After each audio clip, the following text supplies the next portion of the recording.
Gareth Story Planet.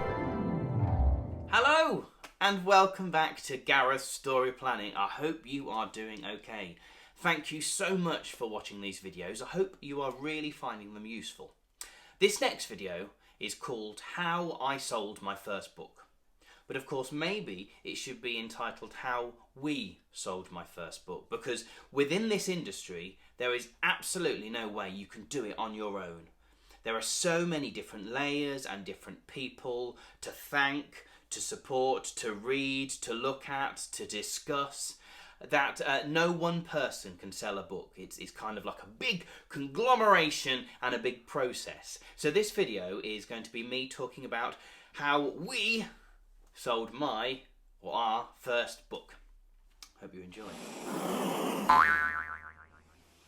So I need to cast your mind back a little bit to before I had an agent, and I was living in Nottingham at the time, and I met a wonderful lady called Amy, and she worked for an organisation called Writing East Midlands. Now they are a superb organisation that helps writers all over the East Midlands with things like critical reads for manuscripts, putting on workshops, organising author visits, and conferences as well. They do a plethora of amazing things geared towards new writers, emerging writers, and also people on low incomes as well. That's very, very important because they get funding from the Arts Council to encourage and nurture new writing talent, poetry, memoirs, books, whatever. But it was my meeting through Amy that she told me about an amazing scheme called the Critical Read Scheme, supported by the TLC, that they run, or they put funding towards. And I was lucky enough to be selected to have a few of my manuscripts sent to the TLC to get critiqued by a professional author. And it was fantastic. I was getting professional critical feedback, analysis. I mean, pages and pages of this. It was phenomenal. It was the most in-depth look at my work that there'd ever been. Up until this point, it was just me scribbling away in my bedroom, dancing around the room, singing it out, showing it to my partner, showing it to a few friends like Amy. And then suddenly it jumped into another level. I kind of started to feel even more like a writer, because I was determined to improve the texts. Now, I sent 4, and 3 of them were, they're okay. They all received, positive feedback, but there was one that really stood out, and it was about a child with 2 daddies. Now, someone always says, write what you know. Write what you know. Sorry, that was a bit of a tongue twister. And so this was a story very, very close to me, having adopted as well and being in a same-sex relationship. So this story really, really stood out, and I wanted to make it the best it could, so I took on all of the feedback as well. Now, Writing East Midlands helped with the next stage of my development as well, because they were partnering the amazing Penguin Random House publishers on a scheme called Write Now. Now, you may have heard of it. If you haven't, Google it. There's YouTube videos, there's lots of information on the webpage, but Write Now is a scheme set up by a massive, major, awesome publishing house within the UK to find new, emerging, unagented writers. And it's as simple as that, and it's an amazing scheme. But the criteria is they're looking for underrepresented voices. People from LGBT backgrounds, people on low incomes, people with mental health issues, people with disabilities, and people with a BAME background as well. So it was phenomenal that there was a scheme running that spoke to me. So I applied. Tentatively, I applied. I was a little bit nervous, and I got a little bit confused by the writing criteria, what it was asking for, because it wasn't necessarily geared towards picture books, and there was give us a word count of 5,000 words. If you've got more books, make sure it's in a different genre. And I was like, none of my texts, they're picture books, they're not 5,000, and they're all kind of in the same genre. I got really confused. In the end, I sent one of the stories that I felt was most appropriate, but different stories to what I'd sent to the TLC. I wanted to see if I'd learnt things from the TLC and have put that into practice in my writing. Anyway, I applied. Weeks and weeks went by and I got a ping in my email, bing, saying that I'd been selected from 1,900 people. Wow, I know, phenomenal. To be part of a workshop, to come together to find out a little bit more about the scheme and this is the exciting bit, to get a one-to-one session with an actual editor within that publishing industry and publishing house to give me feedback on my text. It was like, wow, it was phenomenal. I was over the moon. So that one story obviously had caught someone's imagination, which was, woo, I was over the moon. Thankfully, they allowed me to send in a few more texts as well. So by the time I got that one-to-one session, there was a few texts that we could talk about, and it was brilliant. I got to meet an awesome guy called Joe Marriott. Hi Joe, if you're watching. Joe is an editor. He is, I think at the time he was classed as senior picture book commissioning editor. I did a bit of Googling first to find out the kind of things that he liked. And it was fantastic. He was a lovely, lovely guy. Great poker face. He gave me very, very constructive feedback, but I couldn't tell if he loved the text or if he didn't. He's very, very good at that. But, you know, I warmed to him straight away. And it gave me that kind of burst of excitement, enthusiasm, like a fizzing rocket, to want to improve the texts even more. Now, at this time that I was going through the Right Now scheme, that was when I was lucky enough to get an agent. So there was a balancing act going on. Do I continue with the Right Now scheme or do I continue with the agent? I don't know. Thankfully, everybody in the book publishing world knows each other and had a nice old natter discussion and found out a way that we could work together. But that wasn't to say that I was going to get through the Right Now scheme, because I'd only been wheedled down to 150. With an agent, what was going to happen? I did some more corrections, sent some more texts in, and a couple of months later, I had another email go ping, and excitedly, it said that I'd been chosen to be one of the shortlisted 44. And this was like, this is phenomenal. I've just got an agent.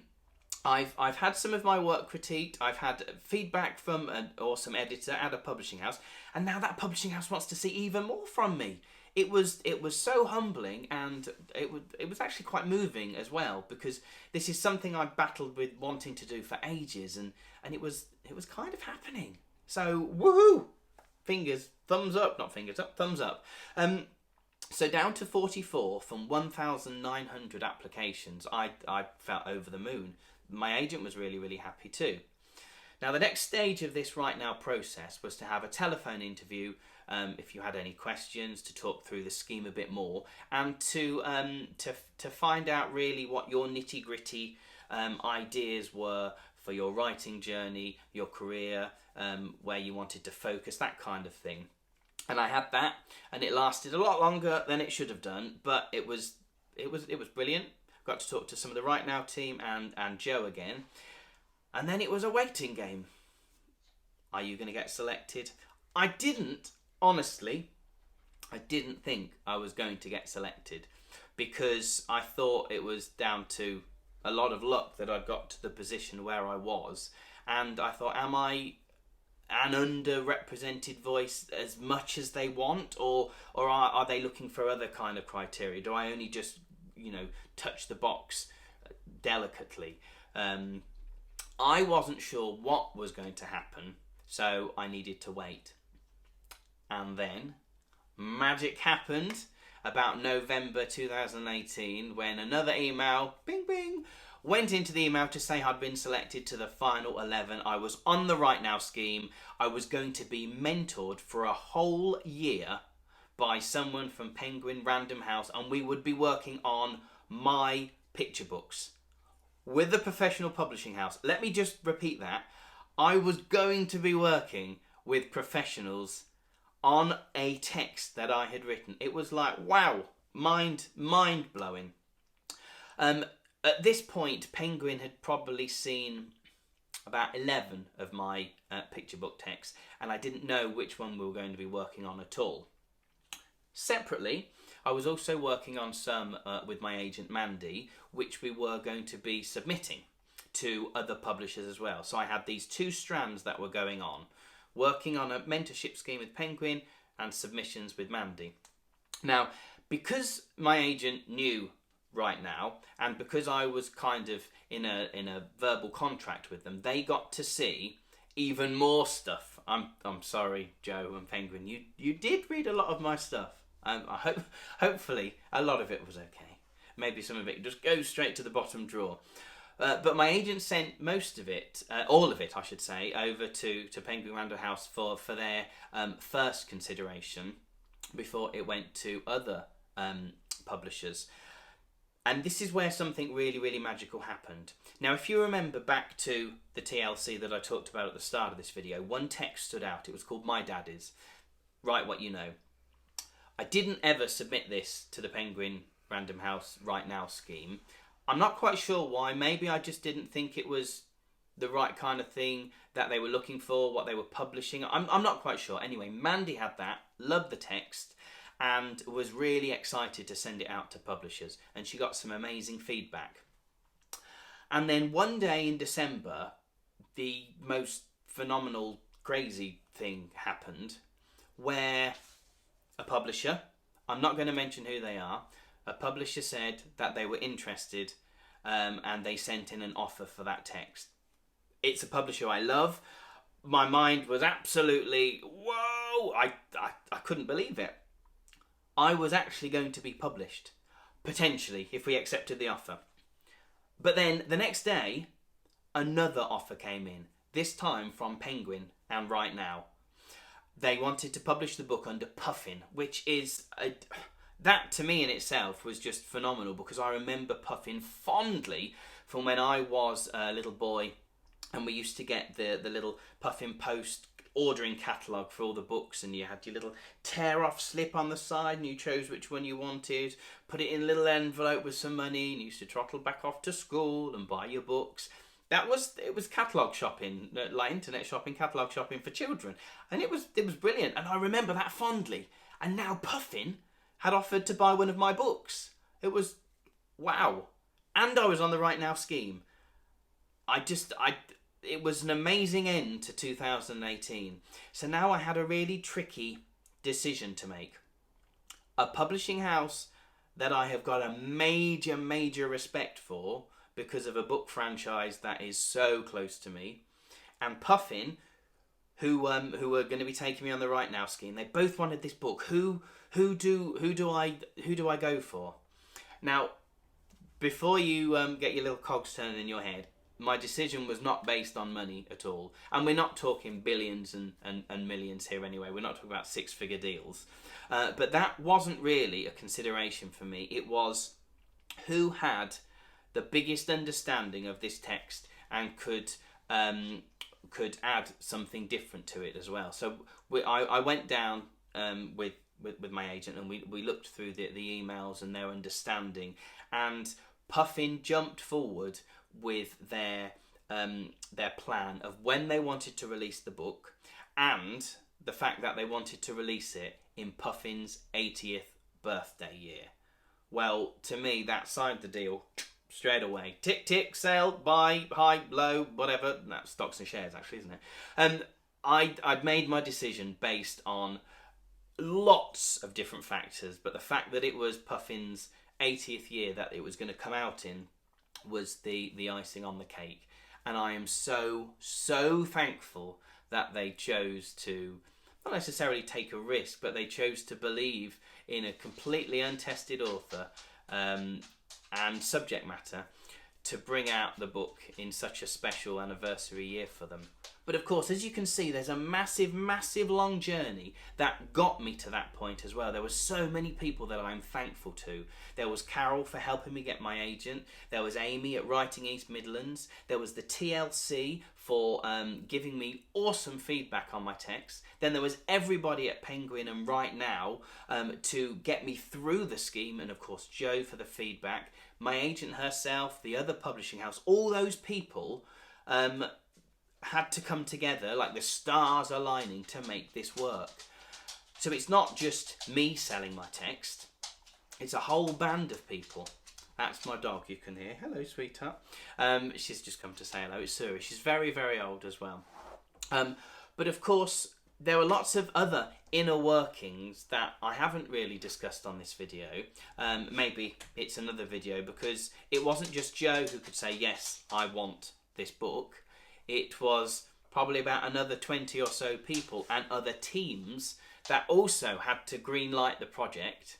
Marketing teams, it had to go to acquisitions as well, before he could say yes. So all these other layers are happening, not just my little journey, my little story, to make a book become a book. And then of course you have the after of the booksellers, the bookshops, the distribution channels, author visits, all have to become part of it to make a book launch and be a success, and book festivals as well. But more for further videos. Anyway, I hope you've enjoyed my babbling on and ramblings about how I sold my first book. But of course, it's not just one person, it's lots of people. So if you are a great team player, you're going to make an amazing author. Anyway, please remember to like and subscribe and share this video, and I hope you find it useful. Very soon we've got some amazing author interviews, and I cannot wait to unleash them on Gareth's Story Planet. So thanks for watching, and I'll see you soon. Bye. Bye-bye. Bye-bye.